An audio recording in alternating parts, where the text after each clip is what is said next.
Ay, buenos días, más o menos. Lo que esperamos y no se ve es el nombre de esta predicación. Lo que esperamos y no se ve, y evidentemente está pensado en Hebreos 11:1, que es la fe, la certeza de lo que esperamos. La certeza de lo que esperamos y la convicción de lo que no se ve. Y bueno, sabemos que este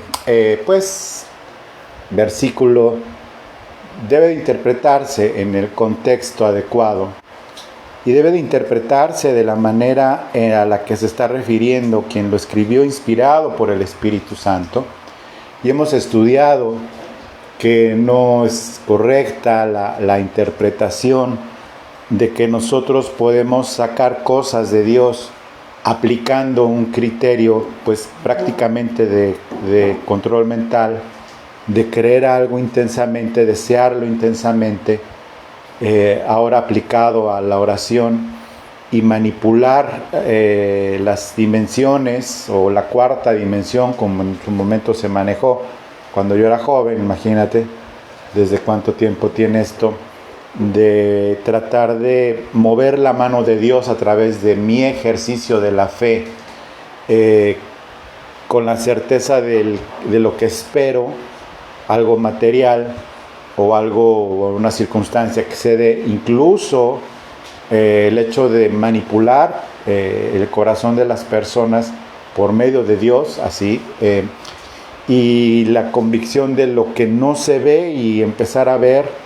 Por eso era tan importante para mí. Es una canción que cantamos y la volvemos a cantar, y podrás decir, pues que no hay otras. Pues sí hay otras, pero las que cantamos están pues puestas de veras en mi corazón para que las cantemos entendiéndolas.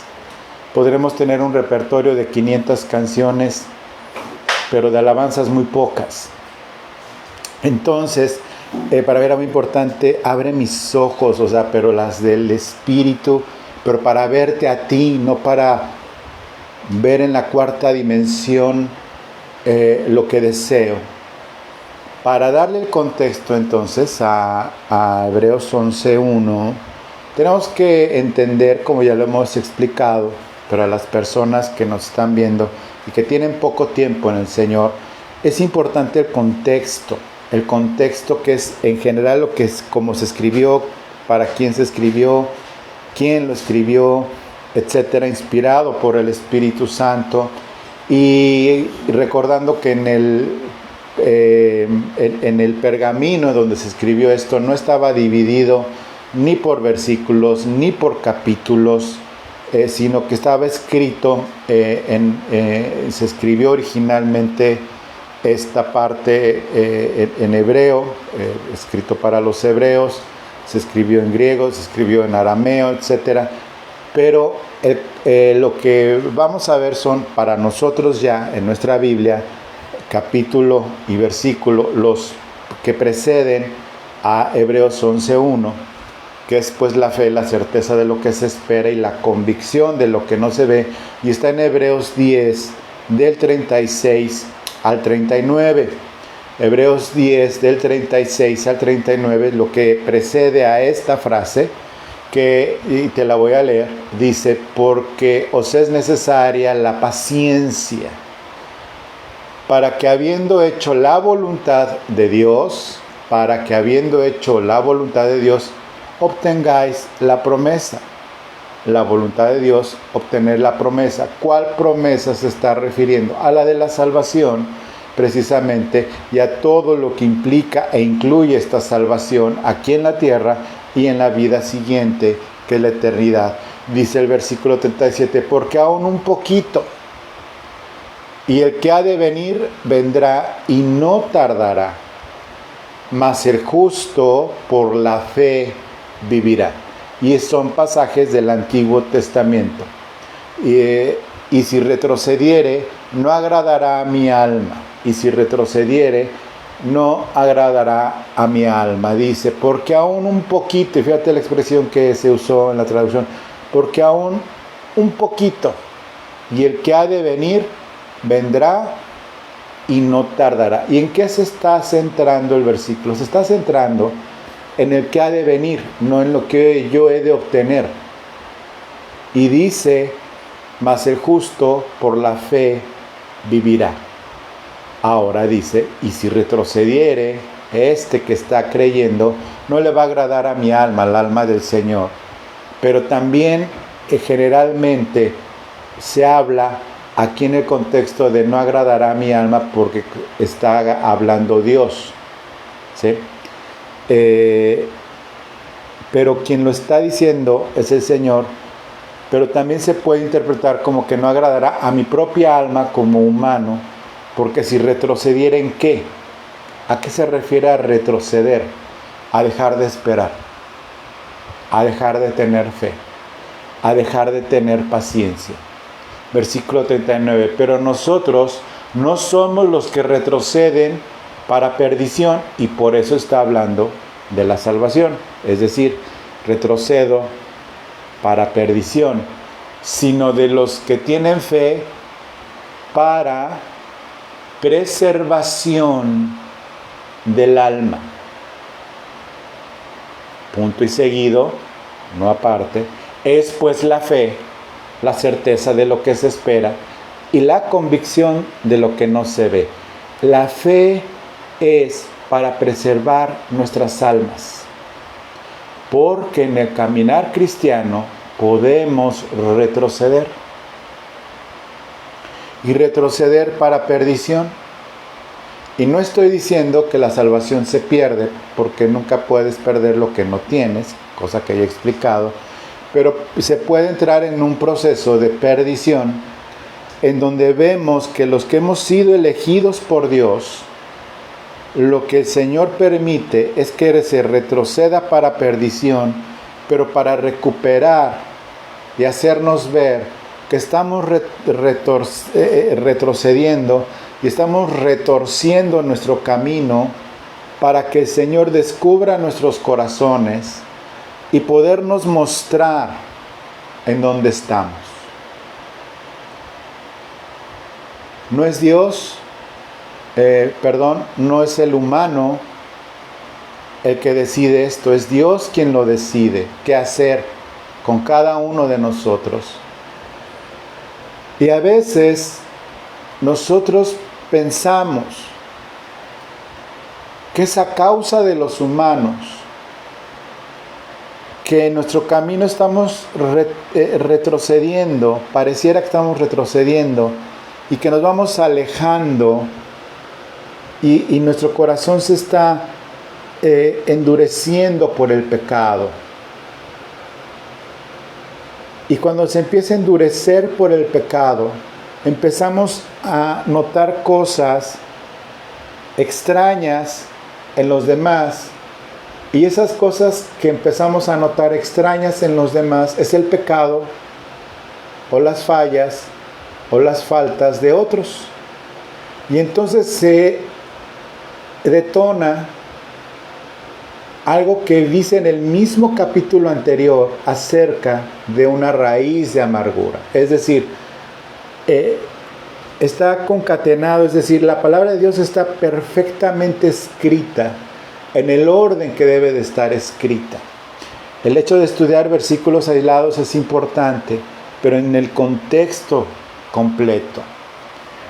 Cuando sucede esto, de empezar a retroceder, y que el Señor nos pone en circunstancias complicadas para preservación de nuestra alma, es un privilegio que lo debemos de entender, porque al mismísimo rey de Israel, a Salomón, el hombre más sabio que ha habido en la tierra y que habrá, de acuerdo con lo que dice la misma palabra de Dios,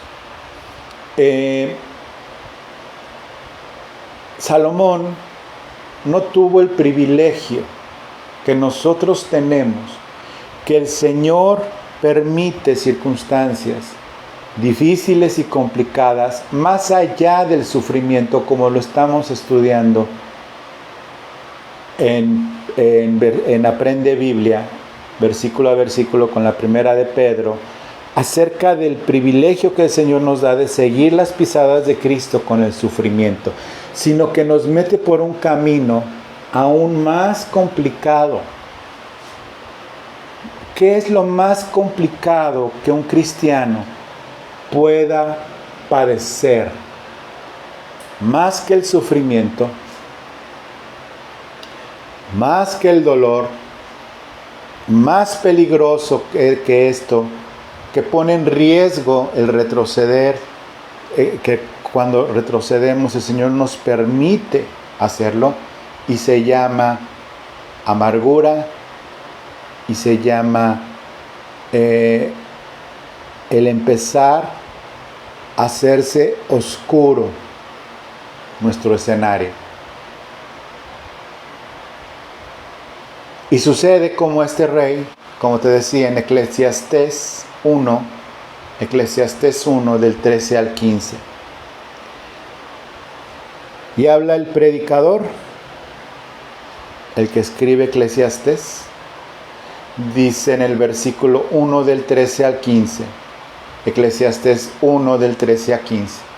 Y di mi corazón a inquirir y a buscar con sabiduría sobre todo lo que se hace debajo del cielo. Este penoso trabajo dio Dios a los hijos de los hombres. Todo lo que se hace bajo el cielo.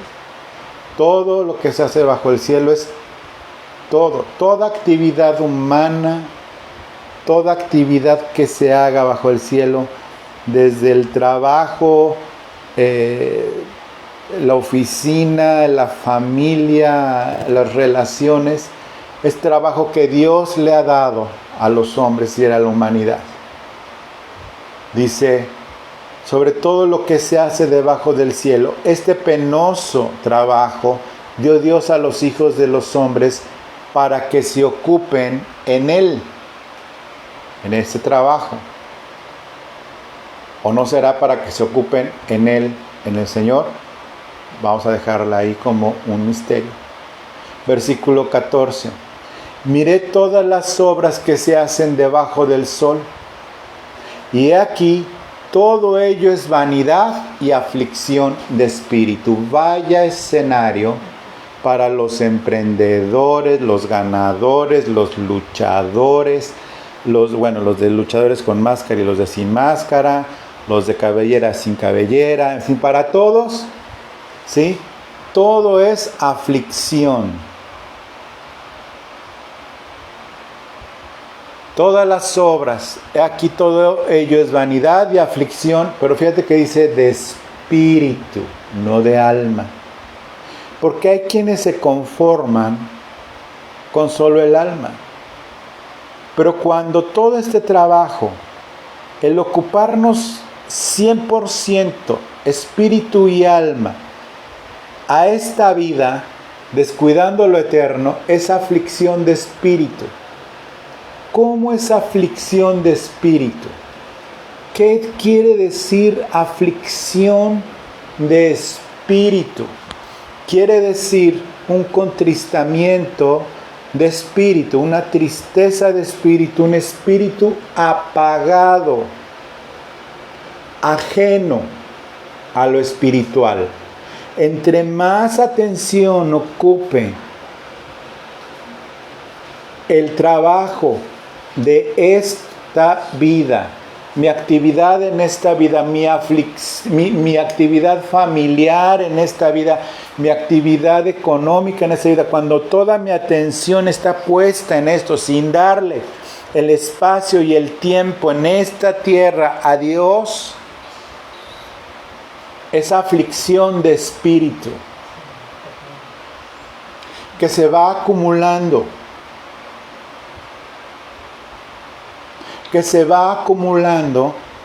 esta aflicción de espíritu, y aparte de todo, es vanidad, es decir, es temporal.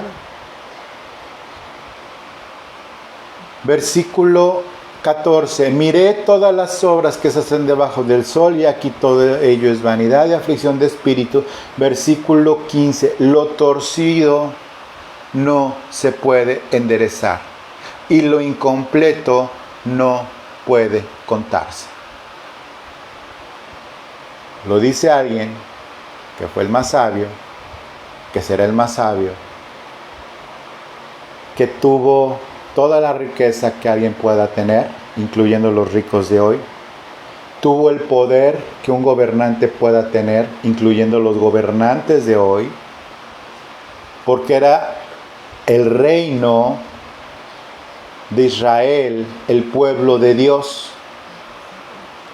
Y no hay ningún otro pueblo, ningún otro gobierno en esta tierra actualmente, en el pasado, en la actualidad y en el futuro, salvo en el milenio, que esté respaldado por Dios. Este sí estaba respaldado por Dios. Y dijo esto, este rey. Se refiere a todas las actividades en este mundo. Lo torcido no se puede enderezar. El pecador no se puede enderezar. Y lo incompleto no puede contarse. ¿Cómo que lo incompleto no puede contarse? Pues porque aunque se cuente, siempre va a faltar. Es a lo que se refiere. Es decir, toda actividad humana, sin considerar a Dios, pequeña o grande, toda relación humana, sin considerar a Dios o considerándolo poquito o más o menos, es vanidad, está incompleta y es aflicción de espíritu. Entonces, vamos a hacer una reflexión espiritual. La certeza de lo que se espera y la convicción de lo que no se ve. Si todo es aflicción de espíritu en esta tierra, cuando no considero a Dios en todos mis caminos, pero ese considerar a Dios no es solo el considerarlo, tenerlo en cuenta. Considerar a Dios no es tener a Dios, tenerlo en cuenta. O sea, yo tengo en cuenta, por ejemplo, a las autoridades. Las tengo en cuenta. Pero no gobiernan mis decisiones personales. Yo debo de sujetarme a la autoridad, pero no gobiernan mis decisiones personales. Mientras no me salga de la ley, yo puedo decidir lo que sea. Sino que considerar a Dios en todo no es tenerlo en cuenta, sino es que Él gobierne en mi vida. Es decir, y el único ejemplo que tengo es el de este servidor tuyo, en donde nos venimos a vivir a Acapulco, porque Él gobierna en mi vida.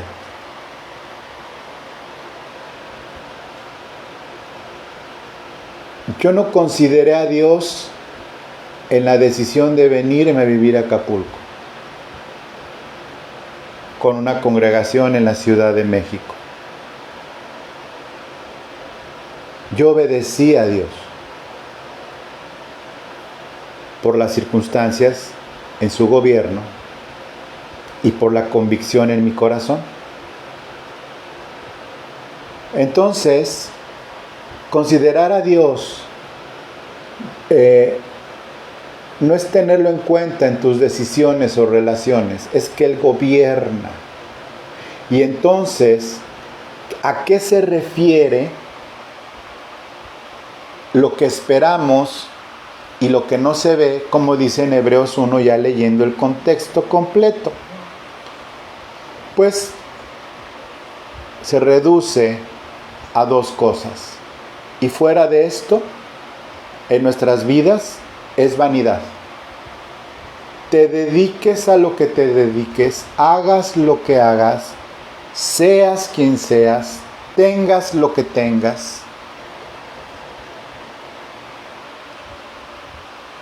Y lo que esperamos son dos cosas que por fe las esperamos. ¿Y qué es lo único que debemos de esperar cuando estamos bajo el gobierno de Cristo en nuestras vidas? Son dos cosas.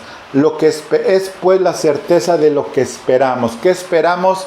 El arrebatamiento de la iglesia y la segunda venida de Cristo para el día de la venganza de nuestro Dios. Lo que esperamos nosotros es pues la certeza de lo que se espera en el contexto adecuado, lo que significa Hebreos 11:1. Es pues la fe, la certeza de lo que se espera es el arrebatamiento de la iglesia de Cristo antes de la gran tribulación y la segunda venida de Cristo, que es el día del Señor, la venganza de nuestro Dios. Y lo que no se ve, la certeza de lo que se espera y la convicción de lo que no se ve, es el reino de Dios en mi corazón y en la iglesia. ¿No se ve? ¿Qué es lo que no se ve con estos ojos? El reino de Dios en el corazón de sus escogidos. El reino de Dios en nuestros corazones y el reino de Dios en la iglesia de Cristo, que no tiene nada que ver de cómo se porte la iglesia, porque la iglesia va a fallar.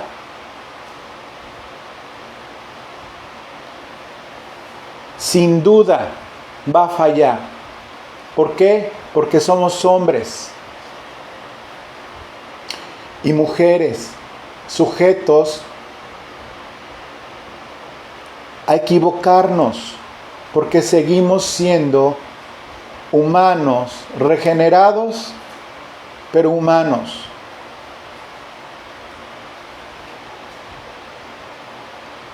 Sin duda va a fallar la iglesia, porque la iglesia somos personas. Ya está escrito. ¿Por qué nos sorprende? Así como dice Pedro, que ahorita vamos a hacernos especialistas en Pedro, ¿por qué nos sorprende el fuego de prueba? También debería de ser por qué nos sorprenden los errores de los hermanos y de las hermanas. El que crea estar firme, tenga cuidado de no caer. Para evitarnos esas niñerías espirituales, mejor esperamos día con día, los que amamos su venida, día con día, el arrebatamiento y el regreso de Cristo a la tierra para el día del Señor.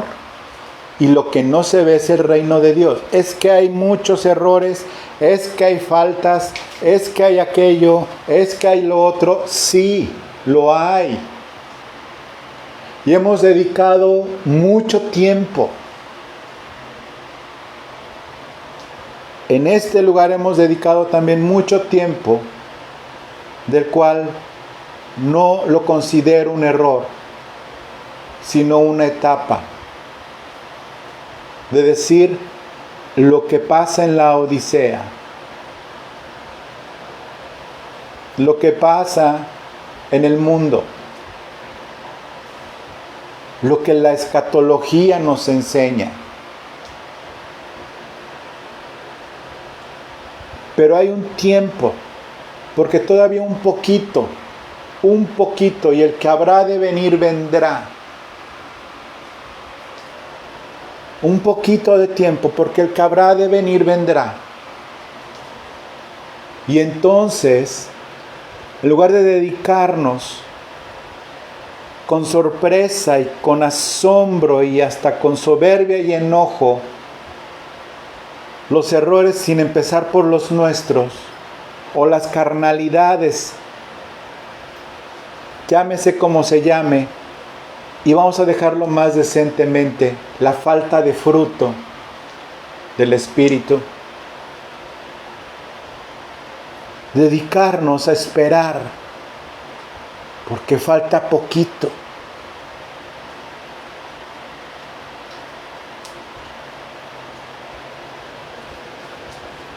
Para que venga el Señor, dedicarnos a esperar el arrebatamiento como si fuera hoy o mañana. Y esa forma de pensar cambia tu estructura mental a no ponerte a descansar y a ponerte así a esperar el arrebatamiento. ¿Qué, no vas a ir a trabajar? No, estoy esperando el arrebatamiento. Obviamente no. En el corazón, en el espíritu. Trabajar como si fuera, trabajar en ese lugar donde trabajas como si fuera el arrebatamiento. Esperando el regreso del Señor y la certeza de que en tu corazón está el reino de Dios. Fuera de todo esto es vanidad. Por eso te quiero leer el corazón de un hombre. Te voy a leer el corazón de un hombre para que podamos nosotros sumarnos a este tipo de corazón de este hombre. Un hombre de carne y hueso. Un hombre que tuvo una responsabilidad enorme.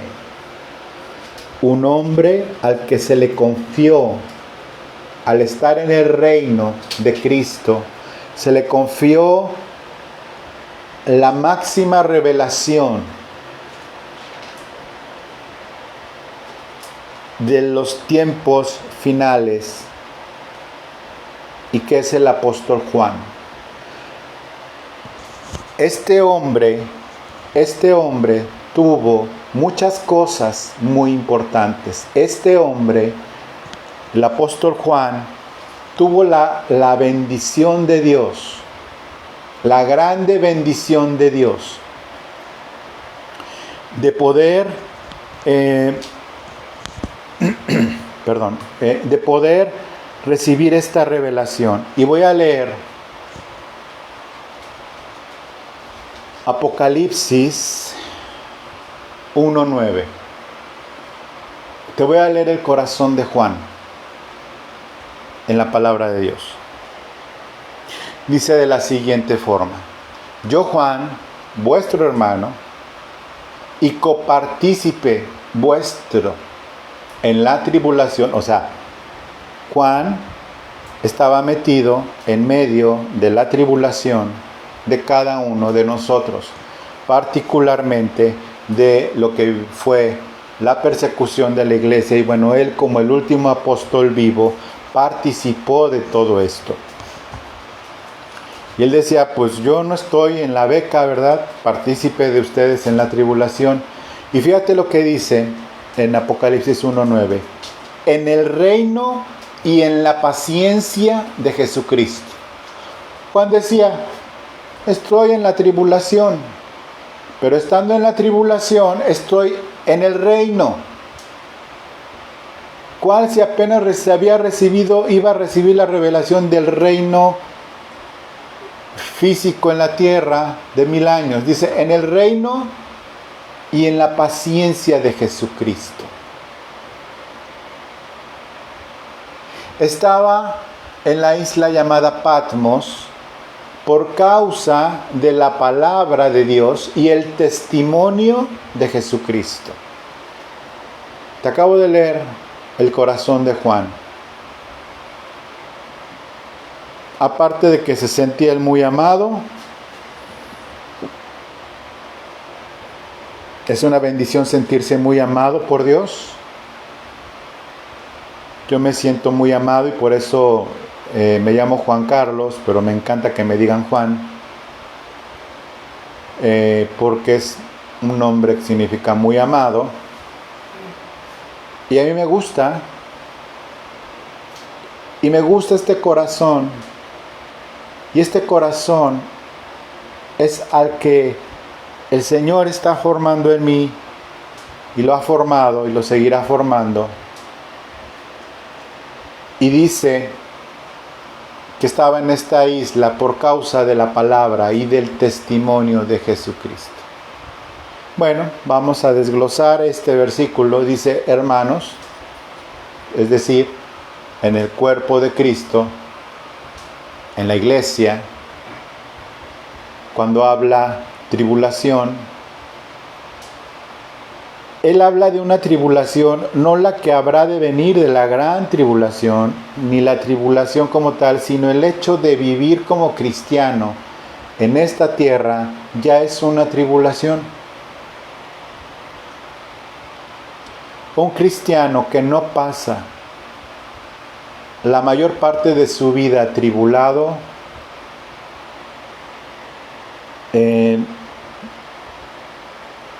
no está siendo tan bendecido, porque el Señor así lo permite. Está bien.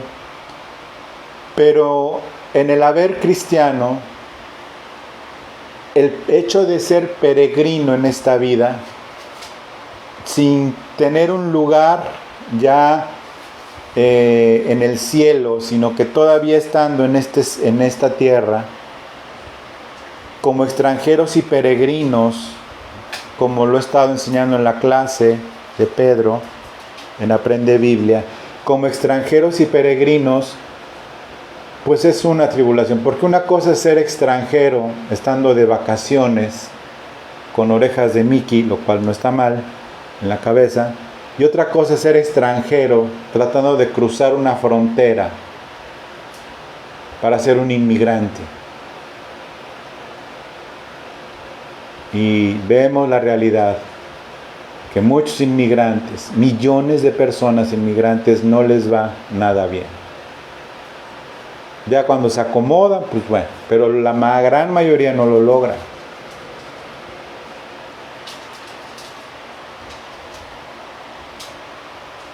En el reino, en la tribulación, por ese hecho de ser, pues esto, como decía Pablo en 2 de Corintios 4 del 16 al 18. 2 de Corintios 4, 16 al 18 dice, 2 de Corintios 4, 16 al 18, por tanto no desmayamos, aunque nuestro hombre exterior se va desgastando, el interior no obstante se renueva de día con día.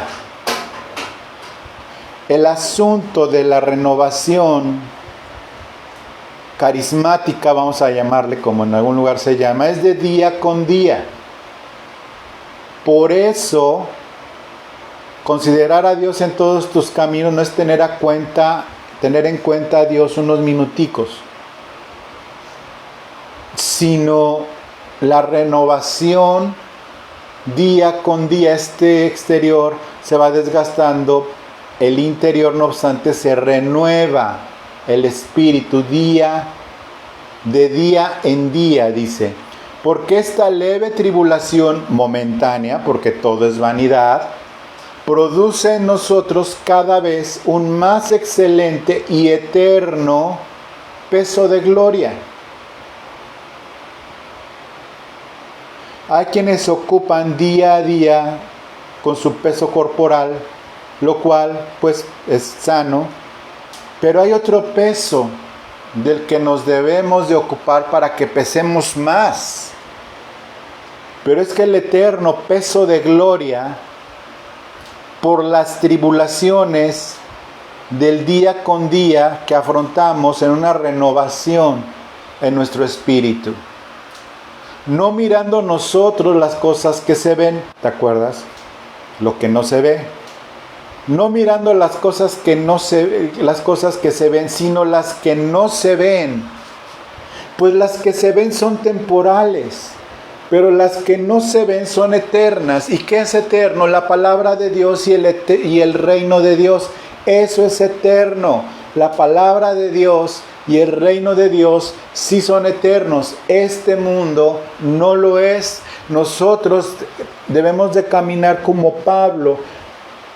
La certeza de lo que se espera y la convicción de lo que no se ve. Pablo dice, nosotros no mirando las cosas que se ven, esas no las miro, es decir, no lo considero lo que se ve porque es pasajero y cualquier sufrimiento, escúchame muy bien tú que estás sufriendo, es pasajero porque es vanidad.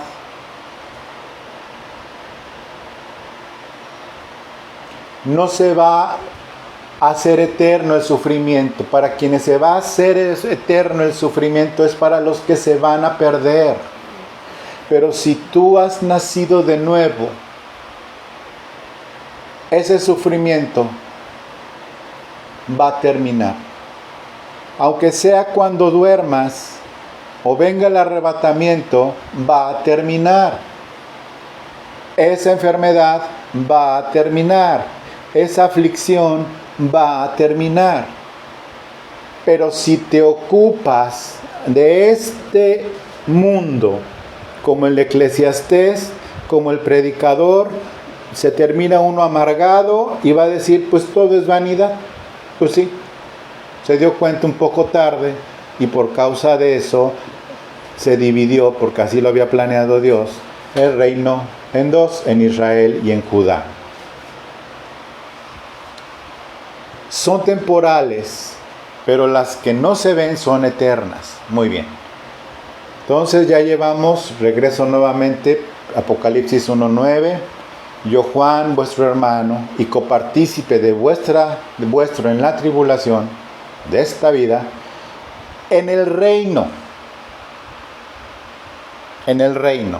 Bueno, en el reino, pero no en el milenio. Y yo hago, esto es asunto mío, si te conviene, escúchalo, pero yo para distinguir en términos de escatología el reino de Dios, el reino de los cielos, el futuro, el físico en la tierra, o el reino de Dios, como dice Jesús en Mateo, como dice el Evangelio en Mateo 7:14, y está hablando de Jesús, Mateo 4:17, dice, desde entonces comenzó Jesús a predicar y a decir, arrepentíos, porque el reino de los cielos se ha acercado. ¿Quién era el reino de los cielos? Él y su palabra.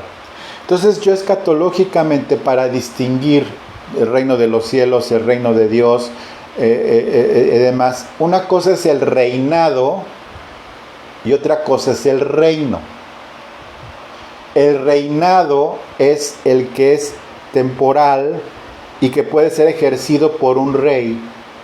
Y el reino es el establecimiento de la forma de gobierno de un lugar o de una nación. El rey es un reinado porque es un rey quien lo gobierna, o una reina y demás. Bueno, aquí estamos hablando entonces del reino, no del reinado futuro, sino del reino de Dios. Jesús lo comenzó a predicar. Entonces, estamos hablando de Cristo como rey. Entonces Juan, distinguiéndolo claramente, escribe, y copartícipe vuestro en la tribulación, en el reino,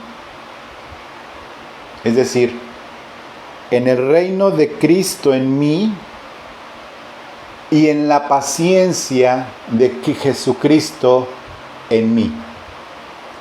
Entonces, el reino es el reino de Dios, que este reino de Dios es tan claro en nuestras vidas que es binario. Colosenses 1:13 dice, el cual nos ha librado de la potestad de las tinieblas y nos ha trasladado al reino de su amado Hijo. Un paréntesis nada más rapidísimo, conste que dice, el cual nos ha librado, no dice del reino de las tinieblas. ¿Sí? Satanás no tiene un reinado de poder, de terror. Dice, de la potestad de las tinieblas y trasladado, sí, al reino de su amado Hijo. Estando en esta tierra, hemos ido y vivimos en el reino de su amado Hijo. ¿Ok? Bueno, eso es a lo que se refiere a reinado. Regreso nuevamente a Apocalipsis 1:9. En el reino y en la paciencia de Jesucristo. ¿Ok? No nos perdamos la convicción de lo que, la certeza de lo que se espera. El arrebatamiento y el regreso del Señor. Y lo que no se ve, el reino de Dios. Bueno, aquí está hablando de que está en el reino y en la paciencia de Jesucristo.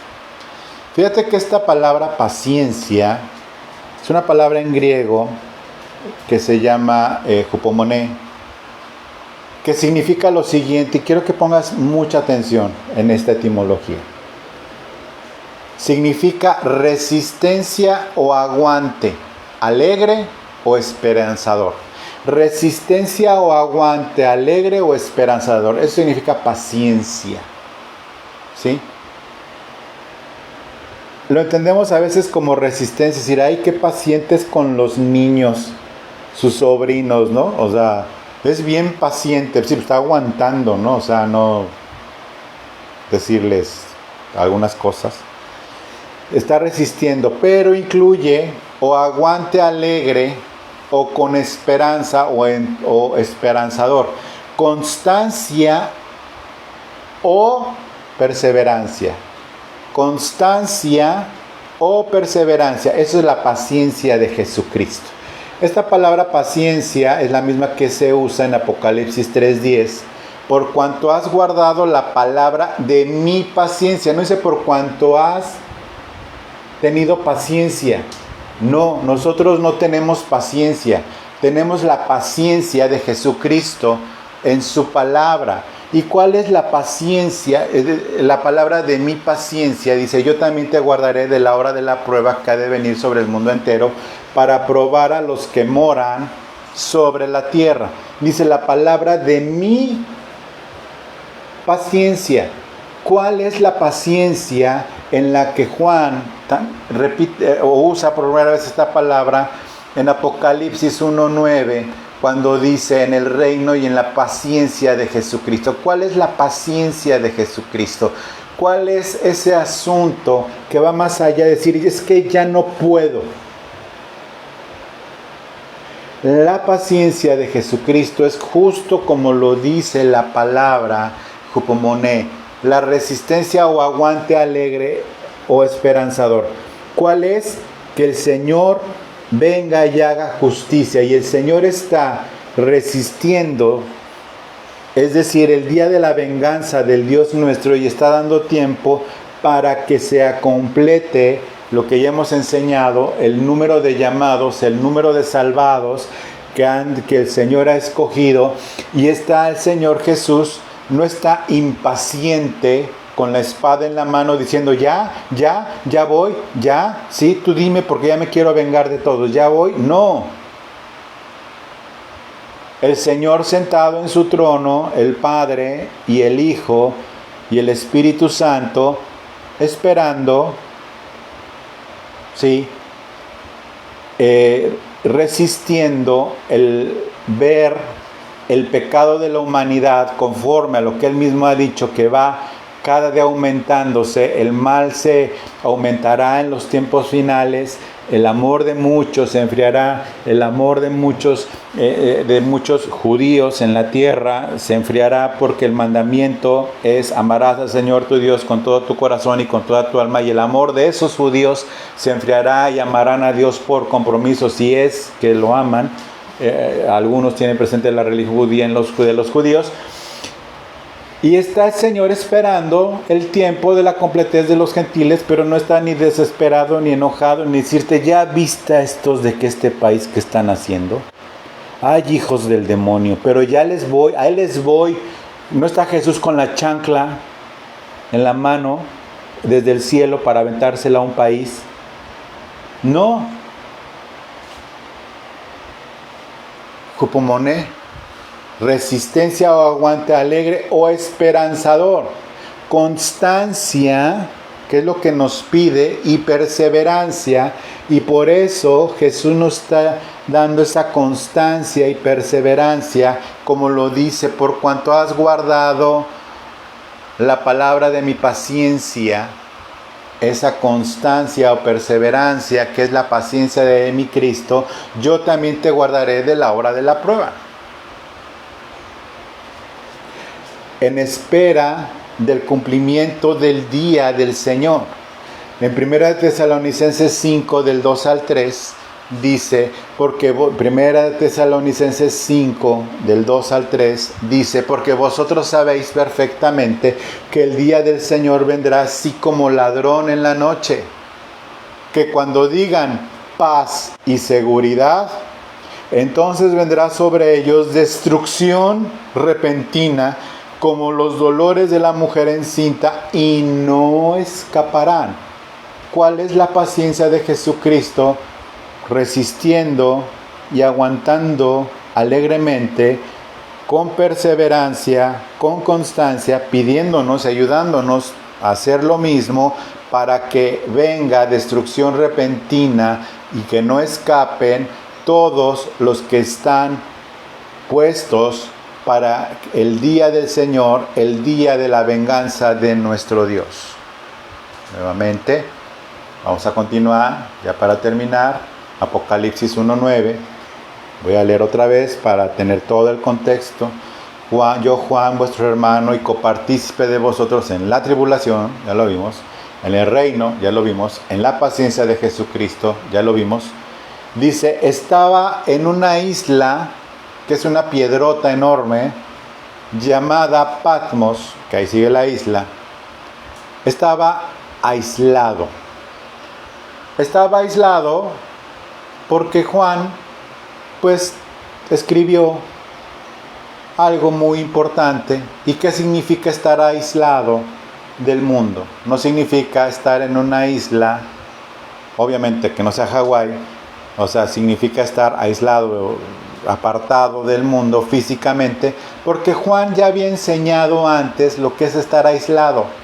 Por eso el estar aislado en una isla desierta, vacía, que era una cárcel, pues para él era parte de la tribulación. O sea, para Juan no estaba lloriqueando, dice que era el día del Señor, o sea, un domingo como este, que se le apareció Jesucristo con toda su gloria y cayó como muerto, ¿sí?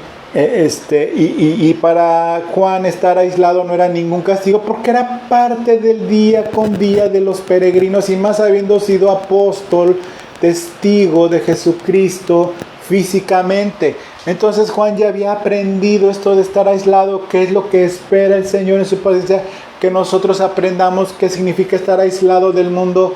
Te voy a decir qué significa para Juan estar aislado físicamente, pero qué significa estar aislado desde antes. Primera de Juan, mismo autor, 2, 15 y 16. No améis al mundo,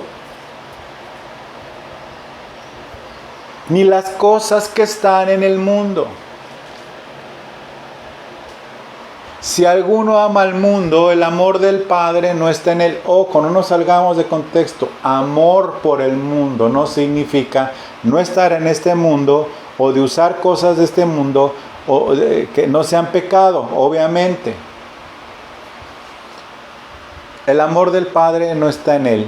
Versículo 16. Porque todo lo que hay en el mundo, los deseos, aquí ya especifica, de la carne, y los deseos de los ojos, lo que se ve, y nosotros estamos con lo que no se ve. Los deseos de los ojos y la vanagloria de la vida, es decir, nada más tener en cuenta de vez en cuando a Dios, no. La vanagloria de la vida y tener en cuenta de vez en cuando a Dios no proviene del Padre, sino del mundo. Ok, entonces estaba aislado, te había aprendido a estar aislado antes, lo enseña. Voy a regresar. Apocalipsis 1:9, y dice: yo, Juan, etcétera, etcétera, ¿sí?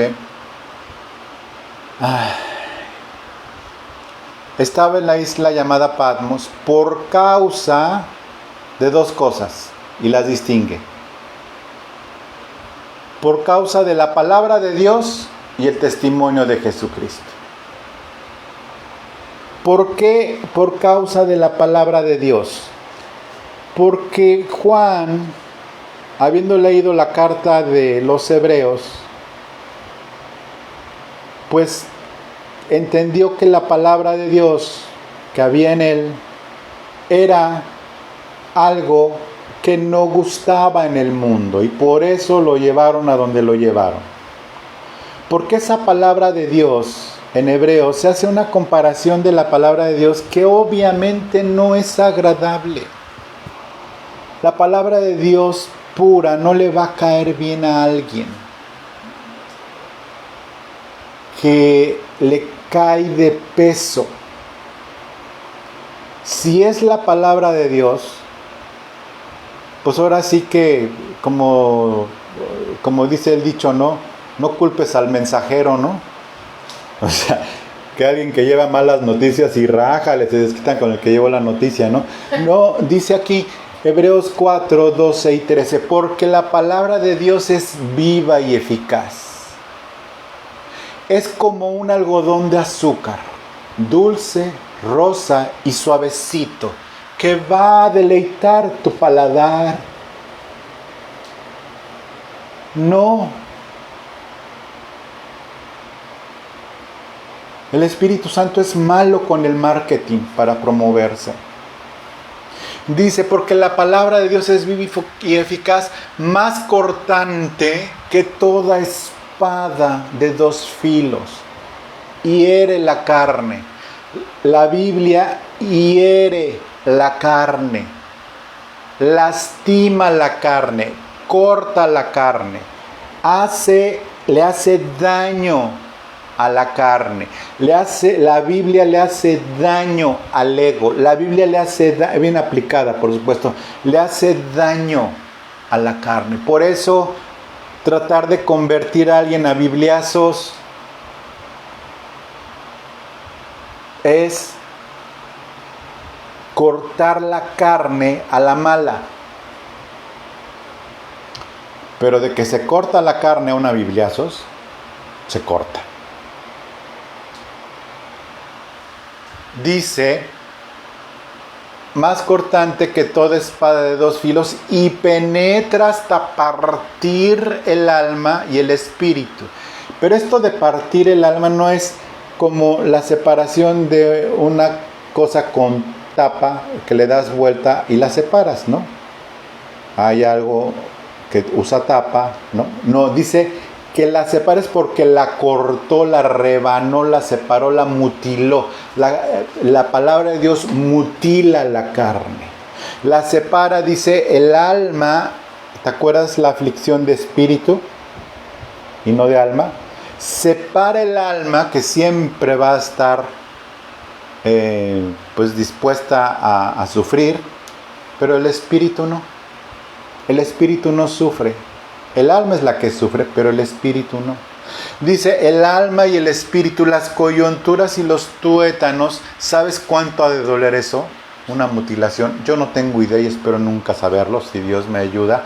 Pero ha de doler hasta el alma. Ahora sí que hasta el alma. Dice, las coyunturas y los tuétanos, y discierne, y esto es lo doloroso, los pensamientos y las intenciones del corazón. Es doloroso cuando se descubre el corazón, no ante los demás, sino de ti ante Dios. Cuando Dios descubre tu corazón delante de Él por la palabra y no lo resistes, duele. Y no hay cosa creada que no sea manifiesta en su presencia. Sí, efectivamente. No hay nada oculto para con Dios.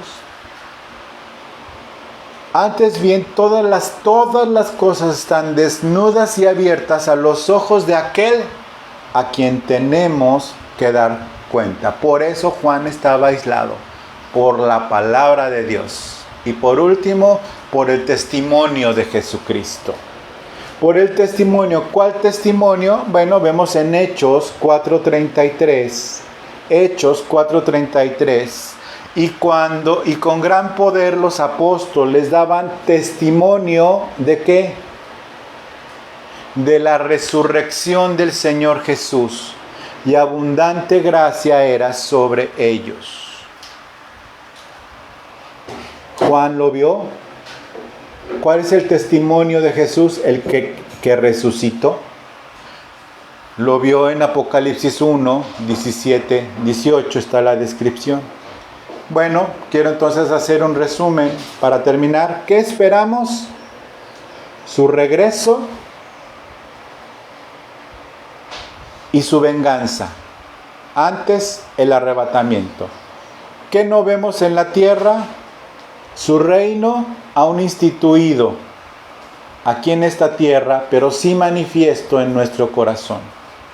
Nos mantiene ocupados del reino de Dios en nosotros y no de nuestro propio reinado de nosotros para nosotros, y menos tratando de imponer nuestro propio reinado sobre otros.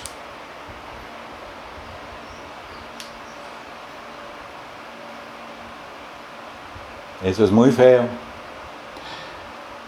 Nos mantiene con la esperanza de que lo único que vale la pena en este mundo es mi fe. Nos mantiene con la esperanza de que lo único que vale la pena en este mundo es mi fe. Nos mantiene firmes de lo que más vale la pena cuidar en este mundo, insisto, es mi fe.